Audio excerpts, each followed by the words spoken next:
14-15-inde bizde çoğun мероприятие болот. СНГ өлкөлөрүнүн министрлеринин саммити болот. Ошого биздин ВОЗ дагы катышып атат. Региональный директор Ханс Клюге катышты. И азыркы кезде башында биздики Забег 2023 ага 9 өлкөдөн келген министрлер катышып атат. Ошол эле специалисттер катышып атат.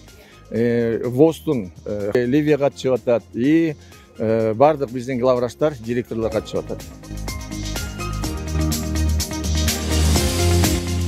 Өзүңүздөргө белгилүү болгондой эле бүгүнкү иш-чара аябай көңүлдүү өтүп атат.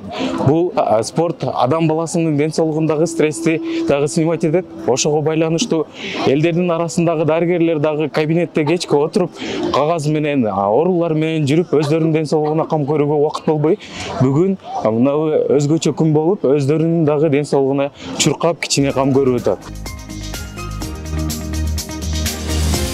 Биздин медицина кызматкерлеринин арасында ушундай ден соолукту чыңдап чуркап атканыбыз аябай кубанычтуу биринчиден. Экинчиден өзүм биринчи местаны алгандыгым үчүн аябай суктанып, толкунанып турам. Бул эми бизге медицина кызматкерлерин өзүбүз ушундай ден соолук менен ден соолукту чыңдаганга аракет кылуу деген мааниде түшүнөм.